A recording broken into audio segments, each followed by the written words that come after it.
안녕하십니까. 성문고등학교 RCY 동아리에서 만든 우리 헌혈 이야기 지금 시작하도록 하겠습니다. 우선 헌혈 감소에 따른 문제점에 대해서 알아볼게요.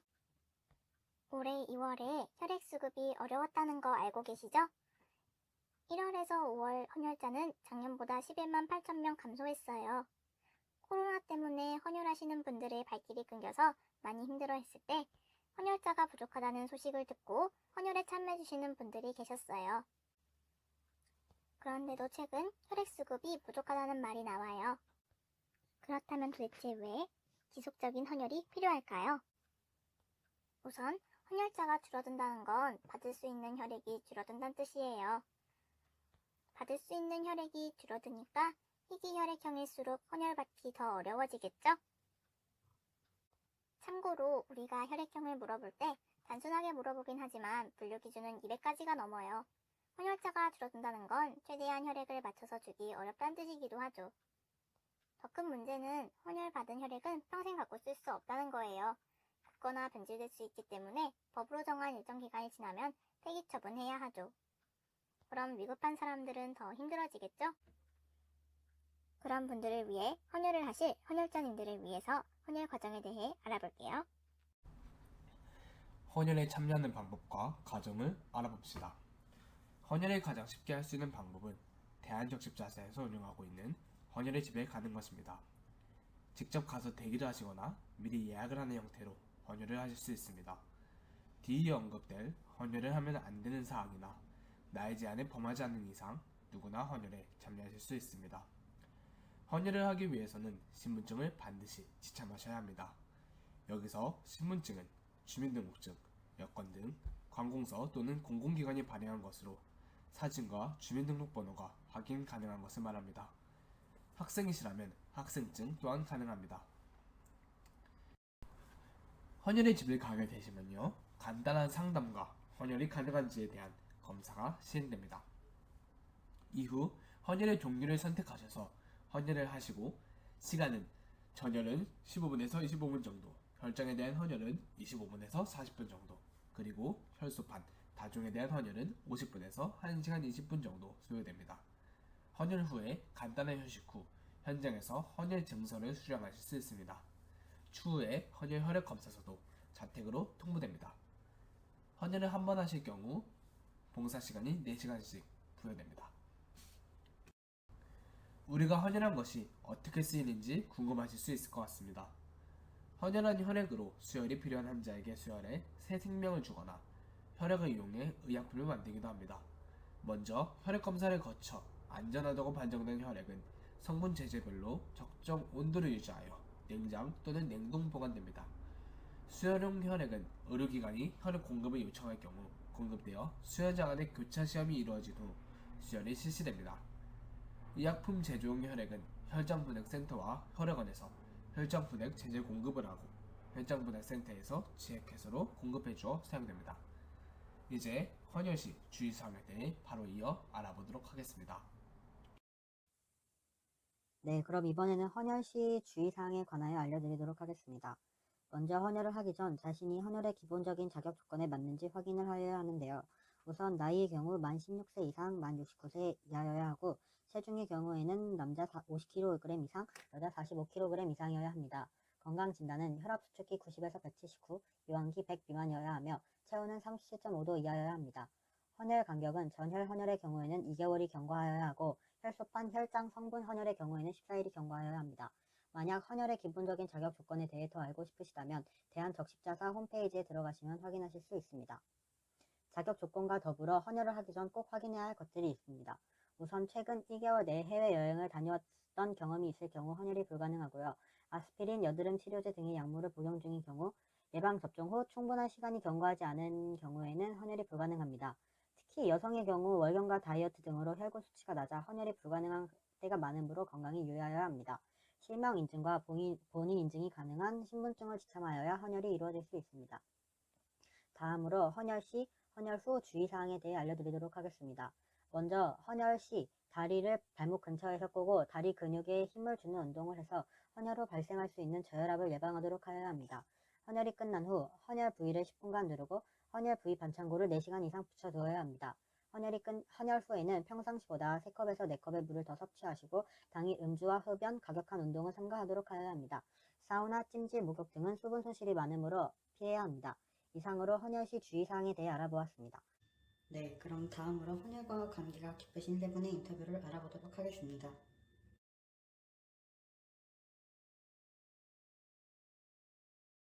오늘 인터뷰하실 분은 성문고등학교 강태현 선생님이십니다. 선생님께서는 교내 적십자 주말이 RCY를 상관하여 지금까지 전체 헌혈을 많이 해오셨는데요. 그래서 오늘은 헌혈과 관련된 몇 가지 질문을 하려고 합니다. 첫 번째 질문입니다. 헌혈을 하시게 된 계기, 그 이후 전라인 것들에 대해서 좀 말씀해 주시겠어요? 예, 일단 여러분들 봐서 너무 반갑습니다. 선생님이 일단 헌혈을 하게 된 계기는, 저는 이제 군대 가기 전에, 일단 처음 시작을 했고요. 본격적으로 하게 된 계기는 언제냐면은, 2003년에 성문고에, 백혈병에 걸린 학생이 있었어요. 백혈병에 걸린 학생이 있어서, 그 학생이 이제 헌혈증이 많이 필요한 상태였거든요. 그래서 그 학생을 좀 돕기 위해서 이제 헌혈을 시작을 했는데, 혼자인으로는 아무래도 이제 많은 헌혈증을 줄 수가 없기 때문에 그때 학생들을 동료해서 단체 헌혈을 시작하게 되었어요. 그래서 그때 단체 헌혈을 해서 시작을 한 게 지금까지 이어져 오고 있어요. 2003년부터 단체 헌혈을 했으니까 지금 꽤 오래됐죠. 한 18년 정도 된 것 같습니다. 네, 그렇게나 오래 하셨다니 정말 대단하시네요. 그러면은 강태현 선생님께 헌혈이란 무엇이고 헌혈이 필요한 이유에 대해서 좀 말씀해 주시겠습니다. 헌혈은 일단 제가 횟수부터 얘기하자면 저는 이제 현재까지 58회 정도 했어요. 58회 정도 했고, 일단 남들에게 내가 헌혈을 권하기 위해서는 내 스스로가 모험을 보여야 된다고 생각을 하기 때문에 이제 헌혈을 할 수 있는 기회가 생기면 언제든지 선생님은 이제 헌혈을 하려고 노력을 하고 있고요. 헌혈을 하면은 우리가 보통 뭐 이렇게 빨간 팩에 담기는 그 헌혈을 생각을 하는데 그거 하나면 지금 한 3명 정도를 살릴 수가 있대요. 그러니까 만약에 10명만 동참을 해도 30명의 환자를 살릴 수가 있는 거예요. 그래서 조금 우리가 이제 좀 바늘이 들어가는 것에 대한 거부감은 있지만 많은 사람들이 조금만 배려를 하면 우리 사회가 좀 건강해지지 않을까 그런 생각을 하고 있습니다. 그리고 이제 무엇보다도 건강검진이 무료라고 할 수 있어요. 이게 왜냐하면 헌혈을 하고 나면 이제 헌혈 검사 결과표가 이렇게 오는데 거기에 내 이제 그 수치가 다 나옵니다. 내가 뭐 간염에 걸렸는지 또 뭐 다른 병이 있는지 그런 식으로 전체적으로 나의 현재 건강 상태를 알 수가 있어요. 근데 우리가 이런 것을 병원에 가서 하면 비용이 들어요. 근데 헌혈을 하면 이런 결과도 무료로 알 수 있어서 좋은 점이 있습니다. 그러면 요즘에 코로나 때문에 헌혈이 많이 감소했어요. 그런 것에 대한 개인적인 생각과 헌혈 증진할 수 있도록 하는 방안에 대해서 한번 여쭤보겠습니다. 아무래도 이제 코로나 때문에 사람들이 어떤 모여 있는 것을 굉장히 극도로 좀 꺼리는 그런 부분이 있어요. 그래서 헌혈을 하고 싶어도 또 거기 사람이 모여 있는 곳이니까 뭔가 전염이 되지 않을까 이런 어떤 우려가 있는 것 같은데 오히려 거기가 저는 더 안전하다고 봐요. 왜냐하면 거기 직원들은 코로나 검사를 매일 받는다고 해요. 왜냐하면 이제 아무래도 이제 그 사람들이 코로나에 걸리면 문제가 생기니까 그러니까 제일 안전한 사람들이죠. 그러니까 검사를 해서 안전한 사람들이 증명이 된 사람들이 일을 하는 거니까. 그래서 거기 가서 헌혈을 하는 것은 오히려 우리가 뭐 카페에 들어가는 것보다는 훨씬 안전하다고 생각이 들고요. 증진하는 방법은 지금 뭐 여러 가지 방안이 나오고 있는데 학생들한테 일단 봉사 시간을 4시간을 주고 있어요. 헌혈을 한번 하면. 그래서 저는 이제 뭐 다른 것보다도 이 봉사 시간에 획기적으로 많이 줬으면 좋겠어요.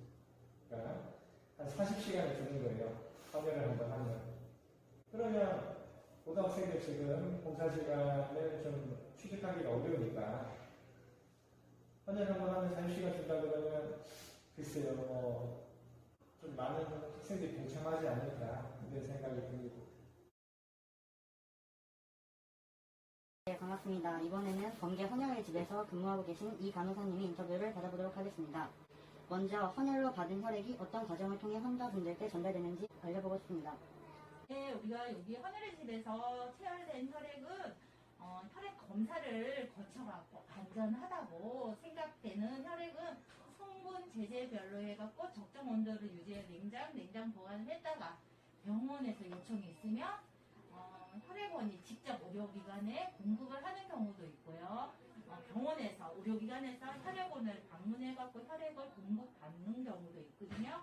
그래서 저희가 혈액원에서 안전한 혈액을 보관해서 2단계는 의료기관에서 혈액원에 그 환자가 있는 경우 요청이 오겠죠. 요청이 오면 의료기관 혈액원에서 혈액을 공급하는 거고, 그 다음에 의료기관에서 공급된 혈액은 또 환자하고 수혈자 간의 교차 시험을 해서 거기서 맞는 경우 환자인데 수혈을 실시하는 걸로 그렇게 됩니다.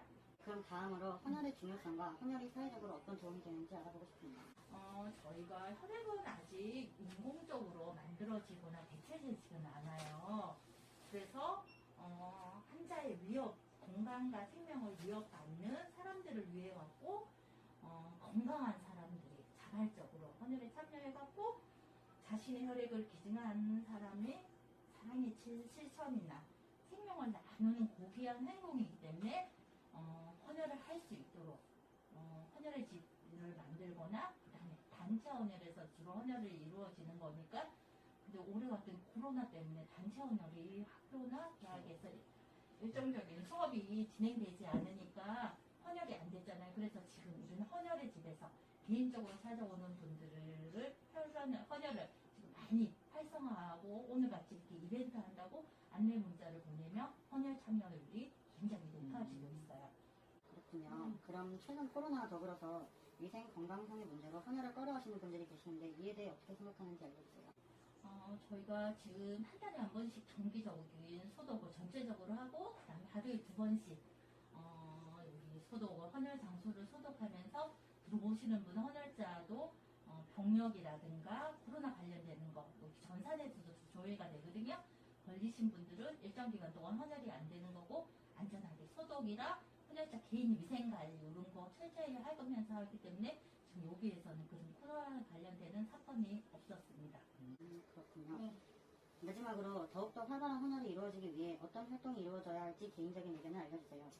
일단 헌혈이 하면은 몸에 아무 이상이 없다. 건강한 사람은 헌혈을 할 수 있기 때문에 헌혈에 대한 부정적인 인식이 없도록 헌혈 관련 홍보가 많이 이루어져야 되는 거고, 그 다음에 헌혈을 처음 시작할 수 있는 나이 만 16세 친구들은 내 헌혈을 할 수 있도록 공부가 굉장히 중요하다고 생각해요. 그 다음에 지금은 저출산으로 해갖고 지금 인구가 줄고 있잖아요. 저출산 하고 이제 헌혈할 수 있는 나이를 중장년 지금 3, 40대에 헌혈을 집중하도록 거기에 관한 그걸 뭐라고 해야 되나, 공부라고 해야 되나. 저희가 우리나라 같은 경우는 10대, 20대 헌혈에 너무 집중하다 보니까 70% 정도가. 근데 저출산은 10대가 이제 줄어들 거 아니에요. 그렇기 때문에 중장년층에 헌혈할 수 있는 계획을 세워서 거기에 맞춤 헌혈을 해야 된다고 생각합니다.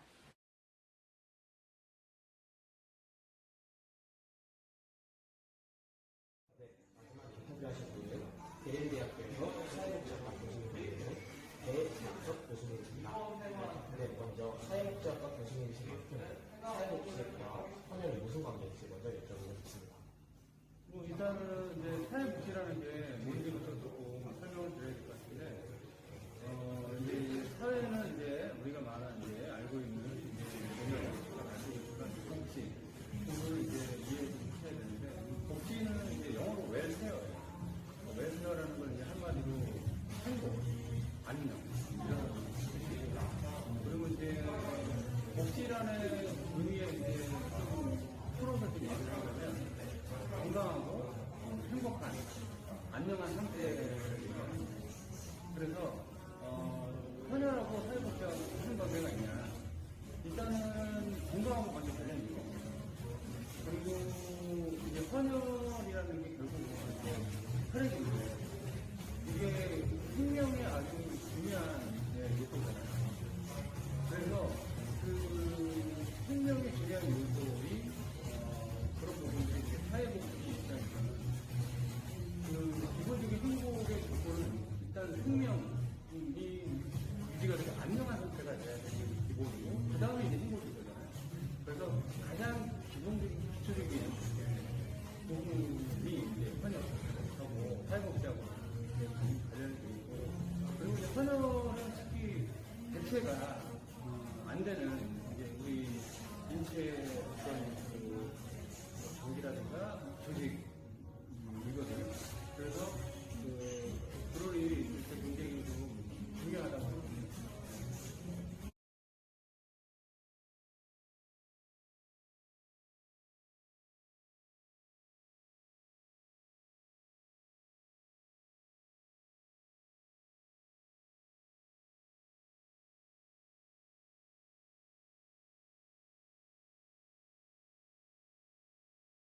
좋은 말씀 감사합니다.